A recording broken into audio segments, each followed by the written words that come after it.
Pengertian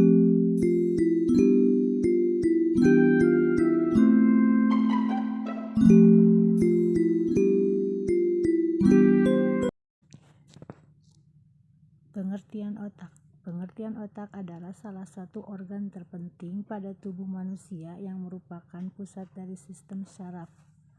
Otak memiliki volume berkisar 1,350 cc dan mempunyai 100 juta sel saraf atau neuron.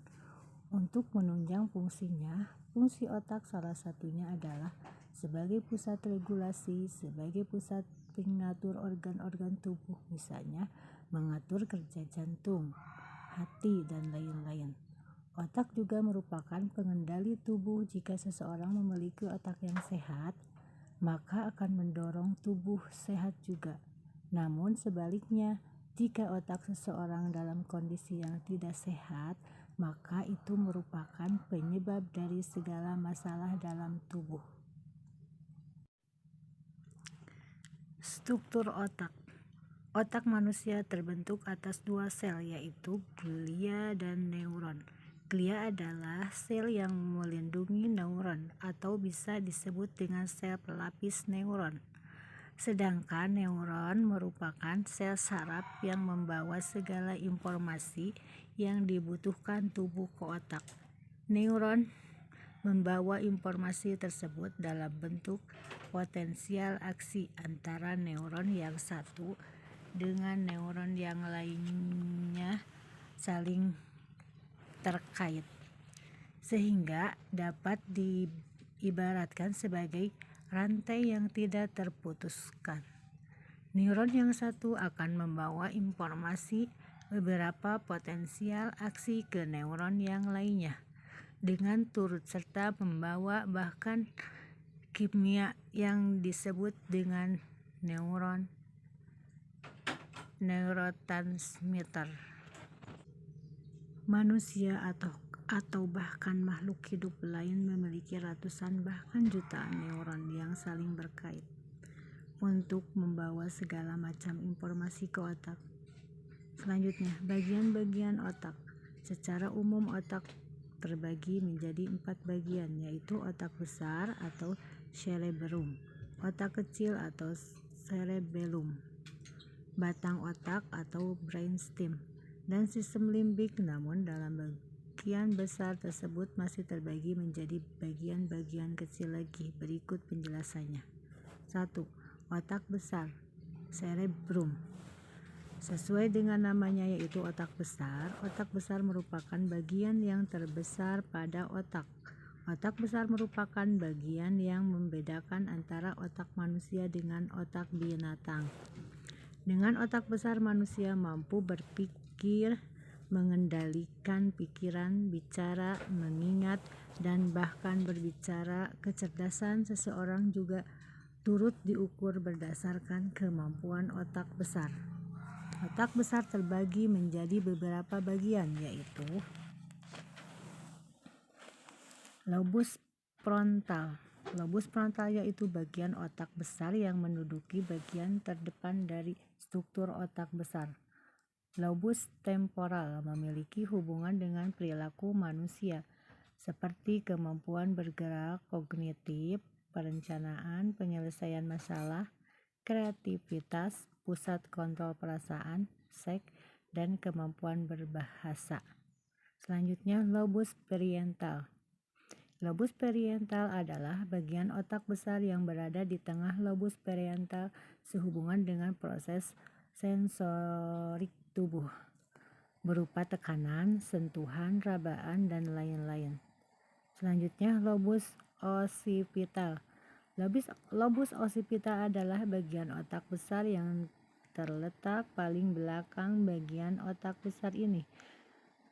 Otak besar ini memiliki hubungan dengan penglihatan atau visual manusia, sehingga tubuh mampu membedakan segala hal yang dilihat oleh mata. Selanjutnya, lobus temporal. Lobus temporal adalah bagian otak besar yang berada di bagian samping kiri dan kanan otak. Lobus temporal berhubungan dengan suara verbal manusia, sehingga dengan adanya lobus temporal ini, manusia dapat berbicara serta membedakan berbagai bahasa yang digunakan. 2. Otak kecil, cerebellum. Otak kecil adalah satu bagian otak yang berada di bawah lobus occipital, otak besar, tepatnya di bagian belakang kepala dan berhubungan dengan leher bagian atas. Otak kecil memiliki hubungan dengan fungsi gerakan manusia, mengontrol gerak manusia, koordinasi antar otot, mengatur keseimbangan tubuh, dan mengatur sikap dan posisi tubuh. 3. Batang otak. Batang otak adalah bagian yang memiliki peran penting layaknya otak besar dan otak kecil. Batang otak berada di leher bagian atas dan memanjang sehingga sampai ke sumsum tulang belakang manusia. Batang otak mengatur fungsi dasar manusia seperti mengatur proses pernapasan, proses denyut jantung, proses kerja ginjal, dan hal lain yang vital bagi manusia. Oleh karena itu, di dalam medis dikenal dengan mati. Batang otak yaitu suatu keadaan cederanya batang otak yang mengakibatkan orang tersebut mati biologis. Batang otak terbagi menjadi beberapa bagian, yaitu otak tengah. Otak tengah adalah bagian batang otak yang menjadi penghubung antara otak besar dan otak kecil. Otak tengah berhubungan dengan proses penglihatan pada manusia. Medula oblongata. Medula oblongata adalah titik awal dimulainya saraf yang akan menuju ke tulang belakang sehingga dilanjutkan ke seluruh tubuh. Medula oblongata berhubungan dengan pengontrolan fungsi otomatis organ-organ pada manusia. Pons. Pons adalah bagian batang otak yang terletak di bawah medula oblongata dan mengatur serta meneruskan segala informasi ke bagian otak yang lain. 4. Sistem limbik. Sistem limbik adalah bagian otak yang terletak di tengah-tengah otak komponen. Sistem limbik yaitu hipotalamus, talamus, amigdala, korteks limbik, dan hipokampus. Sistem limbik merupakan bagian otak yang berhubungan dengan alam sadar manusia, pusat emosi, pusat data, pusat haus, pusat lapar, pusat dorongan seks, dan banyak lagi. Bahkan Ledoux mengistilahkan sistem limbik sebagai tempat duduk bagi segala nafsu manusia, tempat penghargaan, kejujuran, dan bermuaranya cinta dan benci. Selanjutnya, fungsi otak. Fungsi otak sebagai pusat regulasi untuk melakukan aktivitas atau bergerak, kognisi, mampu membuat perencanaan, mampu menyelesaikan masalah, memberikan penilaian, merangsang kreativitas pada manusia, mengontrol perasaan, mengontrol perilaku yang berhubungan dengan seksual, dan juga mampu berbahasa secara umum.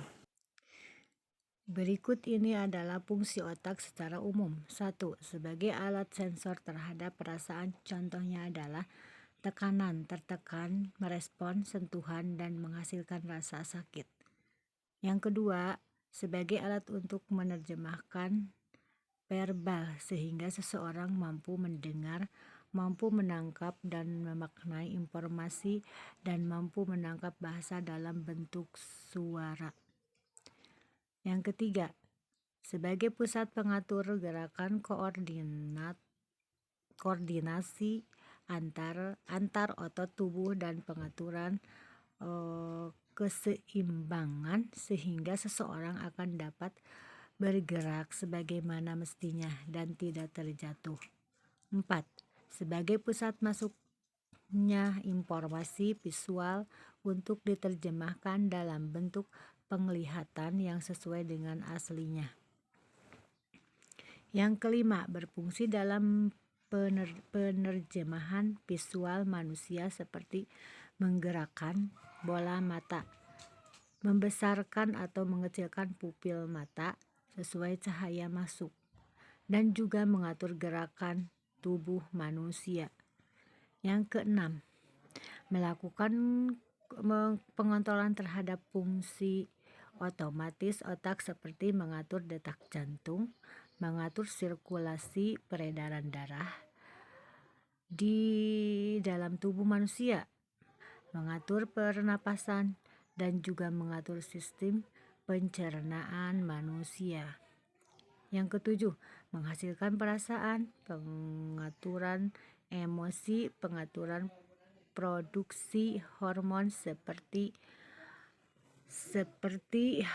hormon testosteron, memelihara homeostasis, menciptakan rasa haus, menciptakan rasa lapar, menciptakan keinginan tentang seks, merangsang perasaan untuk senang, mengatur metabolisme tubuh, dan juga mengatur emosi jangka panjang manusia.